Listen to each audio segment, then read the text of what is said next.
Angie Regueiro, ¿cómo estás? Muy bien, muy contenta de estar aquí. La verdad que esto de cambiar los papeles, yo siempre estoy acostumbrada a preguntar, pero también disfruto mucho con las charlas así, cuando me preguntan, así que me apetece. Yo al principio me ponía súper nervioso cuando hacía esto, porque nunca había hecho una entrevista, y digo, joder, que le pregunto, que no sé qué, y te digo que ahora, claro, llevamos ya casi 50 entrevistas y ya las disfruto. Qué bien. Y ya antes iba con un papel, con las preguntas, no sé qué, todo como muy preparado, pero creo que la clave es escuchar. Bueno, ¿no? yo te veo ahí como muy bien y muy seguro. Sí, bueno, eso es la imagen. No, si estás No, como pues tenía ganas de hacer la charla. entrevista, pues yo te veía en la tele, decía, joder, ¿esta chica qué ha hecho? ¿Y qué ha hecho? Y ya empecé a bucear ¿Qué un ha poco. hecho? ¿Qué? Para estar ahí, ¿qué ha hecho? No, empecé ahí a bucear un poquito en internet, a ver cosas tuyas y demás.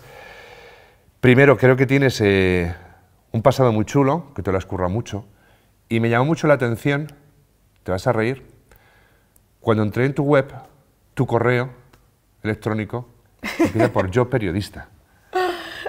No, en serio. Y me llamó la atención eso y dije, joder, yo periodista le tiene que apasionar lo que hace. ¿Por qué? ¿Por qué por qué quisiste ser periodista? Muy buena pregunta. Me la he currado, ¿eh? Sí, bueno, hice una web, yo creo que tenía como 18, 19 años, acababa de empezar a estudiar periodismo y me apasionaba. Entonces, claro, cuando te haces una página web y tienes el @angieregueiro.com, dices, bueno, tengo que poner algo, pues yo qué sé, ahora en mi empresa pues pongo info @aprendiendo a comunicar. Yo digo, ¿qué pongo? Y puse periodista @angieregueiro.com y no sé, dije, yo periodista. Dije, yo periodista. Es que mola. Fue ¿no? Es como un saludo, yo periodista. Y esa es la razón. ¿Y por qué te elegiste esta carrera? ¿Por qué tanto te gustaba comunicar? Porque hiciste periodismo, ¿qué más yo? Publicidad, ¿vale? Y, espérate, ¿cuál es la tercera? Pero no me digas, publicidad y relaciones públicas, ¿puede ser? Sí. Vale. Y ahora estoy ya... ¿Ahora con qué estás ahora? Ahora estoy en psicología. Pero, o sea, no, te flipa estudiar, te apasiona. Me gusta mucho estudiar. Siempre he sido de estudiar. Aquí donde me ves, yo era de notas muy altas y un poco de biblioteca, ¿no? Ratón de biblioteca, como se suele decir. ¿Llevas gafas y esas cosas? Pues no llevaba gafas, pero tuve un 9,8 en segundo de bachillerato de media, o sea... Hostias, son palabras mayores. Me gustaba estudiar, En mi casa te digo, si yo sacaba más de un 5, me echaban de casa. O sea, lo normal era un 5 raspado, ya está. No, siempre me ha gustado estudiar. Y a la pregunta de por qué periodismo, pues mira, la verdad es que yo tengo que decir que me apetece ser periodista desde que yo era una niña pequeña, porque hubo un verano que estaba yo mucho con mi hermano, mis padres siempre han trabajado mucho y han viajado mucho, y yo tengo hermanos que me llevan bastante diferencia de edad, yo fui como un poco la que llegué descolgada, y entonces yo me aburría ese verano y creé como un canal de televisión y un periódico. Entonces yo les hacía como concursos, mis hermanos, claro, yo era como la niña pequeña, entonces les hacía mucha gracia, claro, mi hermana mayor tiene 12 años más que yo, entonces yo quizás tenía 8 años y ellas tenían 20, 18, o sea, estaban... Entonces les hacía gracia, entonces yo les hacía entrevistas, luego sacaba como un periódico en los que yo qué sé, mi hermano se quería comprar la moto y mis padres no le dejaban, entonces entrevista a las dos partes, entrevistaba a mi hermano, entrevistaba a mis padres, esto con 8 años. Bueno. Entonces, siempre me había gustado mucho escribir, o sea, de hecho es una de mis pasiones es escribir. Entonces yo es como que ya desde los 8 años siempre he dicho quiero ser periodista, quiero ser periodista, quiero ser periodista, quiero ser periodista, y fue como una cosa como súper natural, o sea, en casa ya sabían que quería ser periodista, llegaron los 18 años y tenía claro que quería ser periodista, luego es verdad que dije, oye, pues mira, voy a ponerme también con publicidad y relaciones públicas, marketing, que además ha sido una carrera que luego a la larga he usado, está muy bien, yo que presento mucho evento, que ahora he hecho mi empresa, el marketing me ha ayudado mucho y luego tengo un componente así creativo que me gustó, por eso también estudiar publicidad. Pero yo era como, yo periodista. Me encanta. Antes de llegar a España, porque tú eres de Buenos Aires, ¿no? Sí, soy porteña de nacimiento, doble nacionalidad tengo. Qué bueno. ¿Y estudiaste allí o estudiaste aquí? No, yo vine, de hecho siempre me dicen, ¿dónde te has dejado el acento? Porque vine pues, muy pequeña, tenía 3 años cuando mis padres, por el trabajo de mi padre, pues hay que elegir Madrid o Miami, y mi madre dice, no, nos vamos a Madrid, íbamos a venir por 2 años, a los 2 años volvíamos a Buenos Aires, y fíjate, lo que les gustó del país a mis padres, que dijeron nada, nada. Que se quedaron aquí. Nos quedamos aquí, mis hermanas ya además eran adolescentes y ya iban a empezar a estudiar la carrera y dijeron, no, no, nosotros nos quedamos en Madrid. Así que ya nos quedamos aquí todos. Empezaste a trabajar, según he estado leyendo, en América, ¿no? En Estados Unidos, ¿no?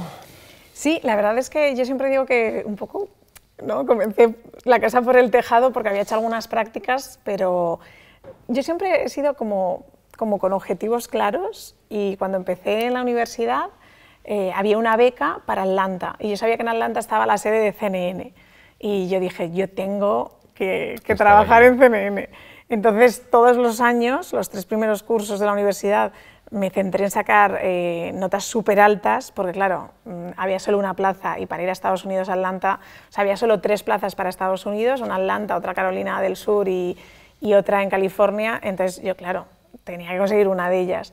Así que mi objetivo durante los 3 primeros años era sacar todo lo que podía de matrículas de honor y llegar. Entonces llegué, me la dieron y cuando llegué allí apliqué a CNN y entré. Y la verdad es que es uno de los grandes sueños que he cumplido. Un poco a veces me da pena porque era muy joven, lo aproveché muchísimo, pero claro, ahora con la madurez que tengo... Lo disfrutarías más ahora. Bueno, yo creo que se disfrutan las cosas distintas, pero quizás ahora, yo es que ahora disfruto todo mucho más, en general, porque me noto como tan equilibrada de aquí, no es que antes fuera una desequilibrada, pero es que tenías... Una tarada por Atlanta, ¿no? No, Gritando. pero tenías las inseguridades normales y necesarias que tiene que tener una veinteañera, y ahora en cambio tengo como una madurez, como una inteligencia emocional que también me he trabajado mucho, entonces la verdad que disfruto casi todo más. Pero fue un sueño que cumplí hecho realidad. Bueno, tú lo has dicho antes, empezaste un poquito la casa por el tejado, Sí. ¿no? Es como si yo, que siempre me dedico al mundo del teatro, televisión y todo el rollo, pues empiezo haciendo una película con, yo qué sé, ¿no? Me voy a Estados Unidos y me dan un Oscar, ¿no? Sería un poco, ¿no? Al revés. Llegas a Madrid, sacas una beca, ¿no? Que había de la Asociación de Periodistas y demás, y empiezas a trabajar en Antena 3. Oye, todo esto sin papel, ¿eh? Es lo que te iba a decir. Estás currando, ¿eh? Estás flipando. O sea, me estás diciendo cosas que hasta yo casi he olvidado de mi propia vida, me encanta. Empezaste en Antena 3, pero empezaste a cubrir eventos en la calle, o sea, como reportera. Sí, y de hecho he estado... Bueno, ahora ya empiezo casi 50-50, te iba a decir, he estado más como reportera que como presentadora, pero ya los años empiezan a pasar y ya casi creo que gano ya en plató. Pero no, sí, o sea, yo he estado en la calle y yo sí que es cierto que yo a mis alumnos, que doy clases en la universidad, les digo que no hay mejor escuela que la calle.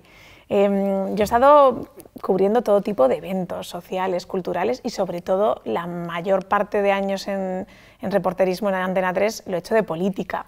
Y además fue un momento increíble porque fue el fin del bipartidismo, así que estábamos todo el día en el Congreso, Ciudadanos, Podemos, habían irrumpido en la escena política. Fueron años apasionantes. Me acuerdo de que yo hacía mucho el Consejo de Ministros. Ahí en esa época estaba Soraya como portavoz y recuerdo terminar ella los viernes y ya entrar en directo ahí. Entonces lo recuerdo como una etapa muy buena, creo que es muy necesaria, creo que las tablas que yo cogí como reportera la sigo aplicando todavía en el plató, esa naturalidad que te da la calle, el poder reaccionar. A mí cuando a veces me dicen, oye, necesitas esto o el camerino, cuando presento eventos, yo digo, nada, digo, yo me he maquillado con retrovisores, digo, yo con muy poco. Entonces yo creo que fue una gran escuela. ¿Quién era de esos políticos el que más hablaba cuando estabas entrevistándolos en el Congreso y demás? ¿Llegabas a hablar con alguno? ¿Quién era el más borde, el menos borde? Cuéntanos un cotillo. Bueno, yo creo que Pablo Iglesias y Albert Rivera sí que es verdad que tienen don de palabra y cuando les cogías el canutazo, y de hecho yo creo que fue un poco también esa la novedad, ¿no? O sea, además del fin del bipartidismo era otra manera de hacer política porque era una nueva generación.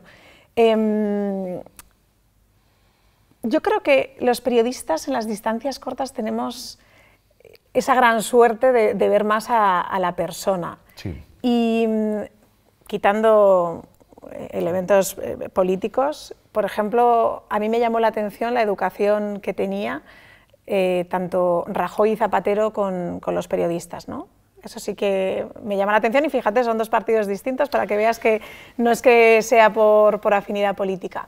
Recuerdo, por ejemplo, mojándonos los periodistas esperando un canutazo y que los responsables de prensa de Zapatero dijeron, no, después del evento. Zapatero dijo, estas personas se quieren ir a su casa, les voy a decir ya el titular. Y una cosa también muy parecida, Rajoy, yo ahí no era madre todavía, pero vamos a decirles ya que se querrán ir a bañar a sus hijos. Entonces, esos pequeños detalles, cuando estás en la calle, con el cámara, tú con el paraguas, lloviendo, sí que los valoras. Y en ese sentido sí que, fíjate, los dos, chapó. Es un poco lo que queremos hacer aquí, es dejar a un lado al personaje y ver a la persona. Te digo, aquí estuvo Pablo Iglesias, donde tú estás ahí sentada.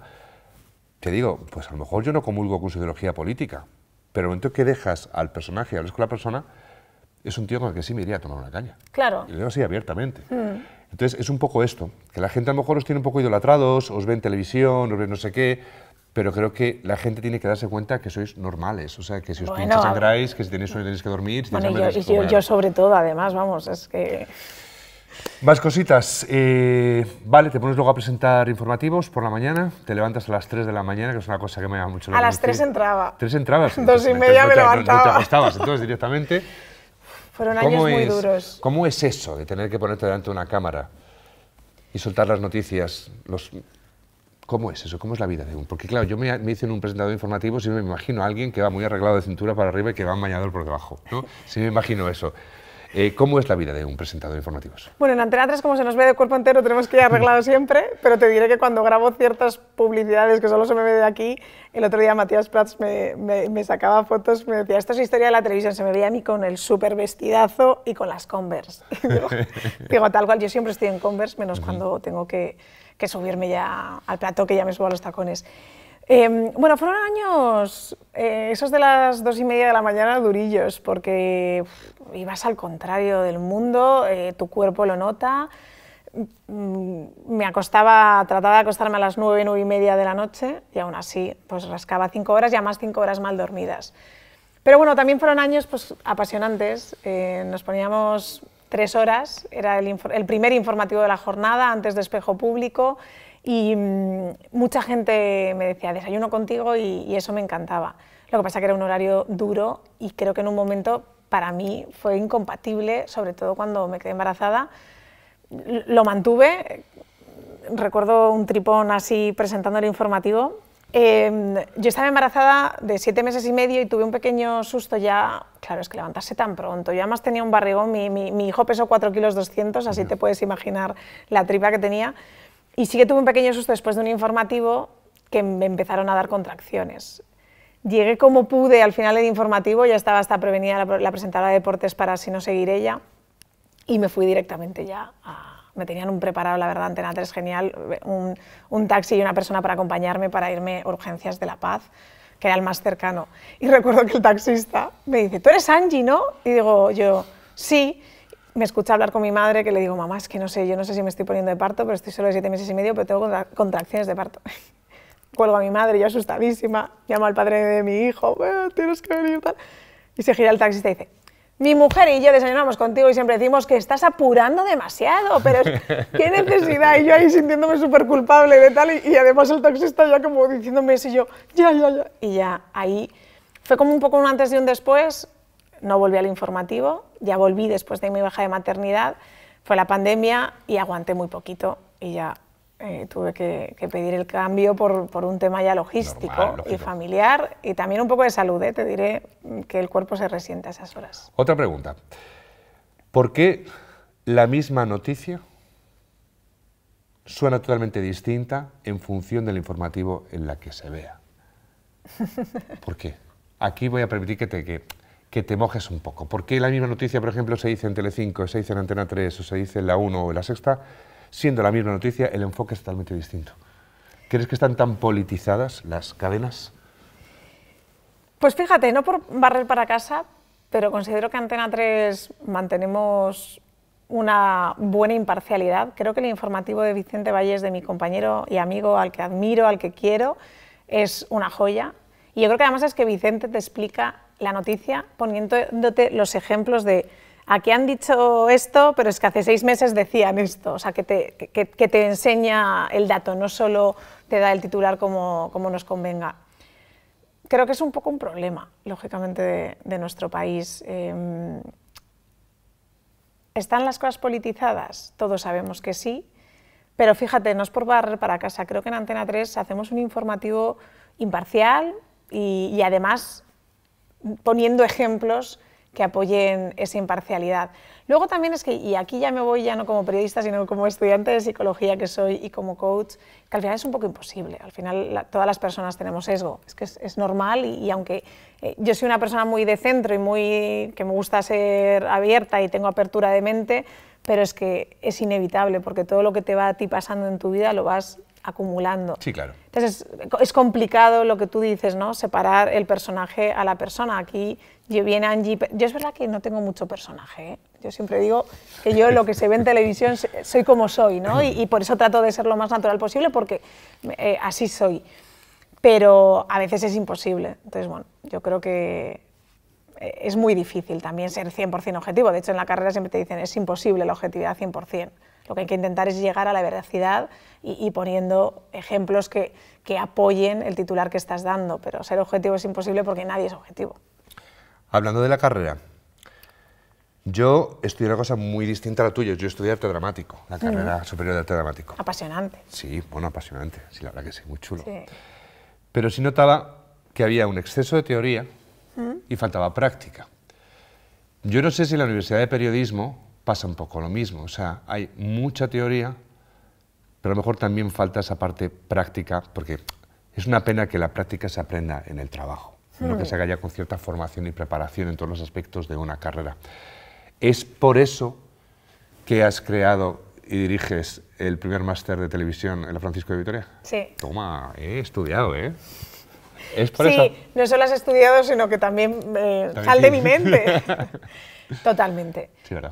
Yo llevo ya 6 ediciones dirigiendo. Fue un máster que además no solo dirijo, sino que creé. O sea, yo les llevé el proyecto a la Francisco de Vitoria porque me cansaba, te lo juro. Y fíjate, yo estoy en la Francisco de Vitoria y fue una carrera muy práctica. O sea, ole por ellos y ole por el grado, porque y la licenciatura. Yo hice, ahora es grado, pero licenciatura, porque lo hacía muy práctico. Pero aún así yo llegaba a Antena 3 y yo veía que a mi equipo llegaban becarios a los que teníamos que formar. Yo me tuve que gastar muchísimo dinero, muy bien empleado, en cursos de locución y de dicción, pero muchísimo dinero. Yo tenía mi foniatra que me... Y yo decía, oh, es que esto se tiene que estudiar, o sea, entonces, ¿qué estudiamos en la carrera? Está muy bien el fundamento teórico, pero es que luego esto también tiene una parte de oficio. Entonces yo dije, quiero hacer un máster, que es el que me hubiera gustado recibir yo, y además es que esto lo digo que diría, que alguien que me ve dirá, joder, y esta, qué poca humildad del máster. No, no, no, es que fue un máster creado por mí, pero realmente que viene de millones de mentes de periodistas. Es decir, yo para crear el máster quedé a comer y a cenar con muchísimos periodistas relevantes, a los que admiro, con compañeros, a los que yo le preguntaba, ¿qué te faltó a ti? ¿Qué crees que debería tener un máster? O sea, yo lo creo no porque yo solo, sí, por lo que yo crea, sino que es que... Y además preguntaba un montón. De repente yo recuerdo una compañera que me dijo, pon maquillaje. Digo, ¿maquillaje? Luego lo pensé y dije, oye, pues voy a hacer, sí, voy a hacer un pequeño taller de maquillaje. Si te maquillas en un retrovisor. Exacto. Y tienes que salir ante una cámara, y también lógico. Los hombres en televisión se maquillan. Entonces dije, pues no te digo que no voy a hacer una asignatura, pero sí que tienen un pequeño taller. O sea, fui dándole, ya te digo, pregunté muchísimo a compañeros, ¿qué crees que falta? A los jefes, oye, los becarios, ¿qué les falta? Y todos me decían, es que no saben locutar. Entonces, en mi máster hay foniatras, directamente, o sea, no profesoras de locución, foniatras. O sea, fue un máster que pensé mucho. ¿Crees que hablar en público es una asignatura que debería ser obligatoria en todos los colegios? Totalmente. De hecho, ahora que tengo mi empresa, que va de eso, cursos de comunicación, hablar en público y coaching, yo lo digo.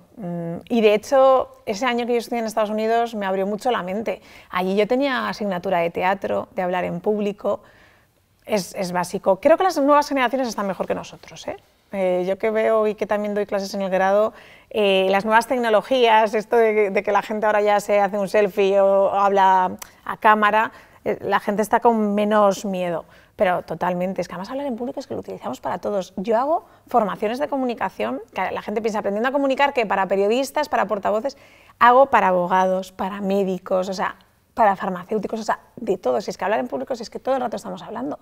Y es nuestra carta de presentación. O sea, la primera carta de presentación, vale, sí, pues llegamos y a la gente le entramos por cómo estamos vestidos, cómo somos físicamente.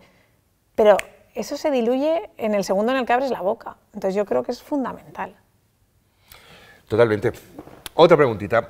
¿Crees que, a ver si no me malinterpretas con lo que te voy a decir, ¿vale? Te he dicho que me podías preguntar de todo. Sí, sí, sí, pero quiero que, sobre todo para que la gente lo tenga claro, lo que voy a preguntar.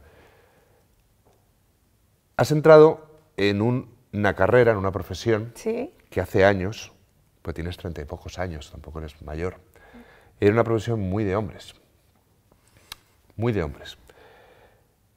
¿Te ha costado por ser mujer, porque ha pasado por aquí Mae Mendizábal, ¿sabes? Gente muy potente también, y sí, decían que sí a esta pregunta, por eso quiero saber tu opinión.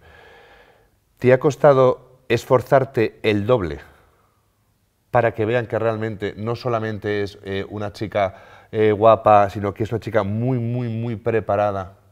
¿Te ha costado demostrar el doble que realmente es una gran periodista en este mundo, digamos, de hombres, por decirlo de alguna manera? Bueno, a mí me ha costado el triple. Lo quería decir de forma sutil, ¿sabes? Me ha costado el triple y creo que al final además ahí el componente de la imagen y todo ha hecho que todo el rato, toda la vida haya tenido que demostrar, oye, ahora ha salido fluido lo que yo te he dicho, oye, yo soy un poco la biblioteca, rata de biblioteca, pero es que yo ahora ya no, yo creo que también ahora ya he demostrado lo que tenía que demostrar, ya el espectador ve lo que valgo, lo que te digo, ¿no? Cuando salgo a escena yo trato de ser como soy, pero sí que he estado, fíjate, toda la veintena un poco demostrando, oye, a veces, y te lo confieso aquí, y me encanta confesarlo, te lo confieso. Oye, no, porque yo tuve un 9,8 en segundo de bachillerato, o sea, lo dejaba caer como, oye, que no soy una rubia tonta, oye, que aquí no estoy por la imagen, o sea, siempre ha sido como tener que demostrarlo. Y en eso yo creo que también mundo de hombres y también un poco... Sí, a nivel social, ¿no? Concepto, ¿no? Sí, porque a veces también lo he tenido que demostrar mucho también con las mujeres, o sea, yo creo que es un poco a nivel social, ¿no? Ese prejuicio que a veces hay. Pero sí, a veces pienso, y cuando yo te decía ahora disfruto todo mucho más, es que creo que yo ahora tengo una seguridad tal en mí misma que yo creo que ahora no demuestro, simplemente me muestro como soy. Me gusta eso, no demuestro, me muestro cómo soy. Exacto. Qué chula la frase, está guay. Aparte de periodista y demás, lo has dicho un par de veces, tienes una empresa, impartes sí, pues las clases de formación, de coaching, de hablar en público. ¿Por qué te atrae tanto la docencia? Me ha gustado mucho, creo que es muy vocacional, pues como el periodismo que es vocacional. A mí es que me encanta aportar algo. De hecho, me hice coach y estudio psicología porque a mí me apetece combinar la comunicación con aportar algo a la gente. Tengo ahí esa parte, cada uno es como es, yo siempre he tenido esa parte un poco social, de querer ayudar, de transmitir buenos valores. Y al final con la docencia puedes transmitir mucho, puedes cambiar la vida de gente. O sea, no es por aquí hacerse un profesor, hacerse de mucho valor, pero es que lo tienen. O sea, yo a veces tengo formaciones en las que a los profesores les digo, es que tenéis la responsabilidad y una posibilidad tan bonita de cambiar quizás la vida de un alumno y también de destrozarla, porque hay profesores que quizás te pueden bajar la autoestima o subirla. Entonces, yo soy de las que soy súper positiva en clase. O sea, a mí me decían, joder, qué bien que vienes porque los profesores dicen que la profesión está mal. Y yo decía, yo nunca os voy a mentir, os voy a decir que está genial, pero es que se puede llegar a lo que uno quiere y si de repente te das cuenta de que esto no es para ti, hay millones de opciones. O sea, siempre trato de transmitirles ilusión, entusiasmo, que encuentren su pasión. Yo siempre les digo, tenéis que encontrar la pasión. Con 18 años nos obligan, yo porque lo tenía muy claro y me ha salido muy bien, pero yo veo amigos, bueno, pues periodismo, y luego se van dando cuenta de que no. Entonces yo intento a mis alumnos decir, si te has dado cuenta de que esto no te gusta, estás a tiempo, porque ahí lo ves como un mundo, pero es que luego un año en la vida de una persona no es nada, pues te cambias. Entonces, bueno, eso, no sé, creo que la docencia es como maravillosa, ¿no? Puedes cambiar con tu granito de arena quizás pues algún porcentaje de la vida de una persona, pues oye, bienvenido sea. ¿Alguna vez imagino que has tenido que tocar muchas puertas, o sea, por muy bien que te haya ido, sin esfuerzo no se consigue nada. Has tocado, imagino, que muchas puertas como todo el mundo. Y las sigo tocando. Y las sigues tocando. ¿Has pensado alguna vez en esos momentos de tirar la toalla, por lo menos de dejarla al lado? Sí, yo creo que qué duda cabe en ninguna persona que tenemos profesiones exigentes y ninguna persona en general en ninguna profesión es así, ¿no? No es lineal y no debería ser así porque, fíjate, los momentos en los que he caído me han servido para parar, para reflexionar y ver realmente hacia dónde quería ir. Yo siempre digo que mis mayores crisis profesionales han sido los momentos más fundamentales de mi carrera profesional y las que me han hecho volar en el siguiente paso. También porque yo me paro, creo que nunca hay que ponerse como víctima de ay, ¿por qué no a mí? ¿Por qué no me contrataron? O sea, a mí me costó un montón que me contrataran como reportera, porque era la crisis del 2009. Luego he peleado mucho porque me dieran buenos proyectos, porque me tuvieran en cuenta, o sea, etcétera, etcétera, pero siempre ha sido como, oye, esta puerta se cierra, no sé, presenté un magazine Antena Abierta, no funcionó de audiencia, quitaron el programa. En lugar de, ay, pues qué pena, dije, oye, pues esto es que viene otra cosa, e hice mi empresa. O sea, siempre intento ver que, de verdad, que donde se cierra un proyecto, pues se puede abrir otro. Porque si tú, por ejemplo, yo siempre lo digo, ¿no? Esto ya es muy de psicología y de coaching. Si tú tienes un vaso lleno de zumo, no puede tener café. Para tener café tienes que quitar el zumo. Pues esto es la vida. Si tú estás en un magazine, no tienes tanto tiempo para hacer otros proyectos que quizás son los proyectos a los que estás llamado a encarar y a liderar. Entonces yo siempre me he tomado la profesión un poco en ese sentido como un juego. No siempre, al principio era como, no, pues tengo... Pero no sé, yo tuve un cambio como con 28, 29 años, hace 5 o 6 años, que a mí me ha hecho cambiar y la verdad es que, no sé, fluyo, las cosas van llegando, es importante saber lo que uno quiere y también luego hay que dejarse fluir un poco. Porque ¿quién me iba a decir a mí que iba a presentar deportes, luego un magazine y a saber lo que me depara la televisión o la comunicación? Si volvieras a nacer, aunque es un topicazo de pregunta, ¿volverías a ser periodista? Sé que es un topicazo de pregunta. Volvería a ser periodista, volvería a ser comunicadora 100%, pero estudiaría periodismo, publicidad y estudiaría derecho o historia. Son dos carreras que a mí me hubiera gustado, quizás más historia, fíjate, y la estudiaré algún día. Porque yo creo que a veces el periodismo, pues el plan de estudios, de hecho es una carrera que no existe en muchos países y luego lo profesionalizas con el máster. Entonces me hubiera gustado pues eso, alguna carrera historia de buena base cultural, derecho también me parece una carrera apasionante. Entonces, pero sí, volvería a dedicarme a lo que me dedico 100% y volvería a hacer todo hasta con los momentos menos buenos. Un placer. También, me igual. Me gusta mucho la entrevista, súper cómodo. Me ha gustado yo mucho. También, yo también. Mola porque se aprende aparte. Yo también aprendo, ¿eh? Si es que sí, estás así, no, esto es mola, pero recíproco. estoy con mucha fuerza, en serio. Aparte miras a los ojos, que eso mola mucho. Eso me lo dicen mucho, fíjate, hay personas que me han dicho mucho lo de que mira los ojos y digo, ay, es no que, sé, es que no... Es que no le vas a mirar así, no, y me pasa lo mismo. ¿Nos haces una pintadita aquí para recordar tu paso? Vamos, ¿Te atreves? Encantadísima, ¿Sí? Venga, vamos. venga. Ten cuidado con la petaca, cógela así, que no se te vale, caiga. ¿es verdad? A ver, venga, vamos a ver. Con la petaca. Pues vamos a hacerlo. A ver. Huequecito, mira, te voy a dar un colorcito. Bueno, ya hay muchos buenos, o sea, Pasión me encanta, Sueña. Yo voy a poner Fuerza, porque yo creo que, no sé, venga, pues es ponlo. un valor que trato de trabajar. Donde quieras colocar, no hace falta que busques un hueco en blanco, lo puedes poner encima, vale, donde quieras. Venga, mira, voy a elegir, voy a elegir la estrella, que es el logo de mi empresa. Muy bien. Porque, no sé, siempre es como sacar la mejor versión de uno mismo, entonces yo por eso puse la estrella y... Puedes pintar encima, no pasa nada. Yo creo que no se va a notar que pone fuerza. Bueno, yo sabré que sí me pone fuerza ahí. Pero bueno, ahí dejo mi... O sea, es fuerza, pone fuerza.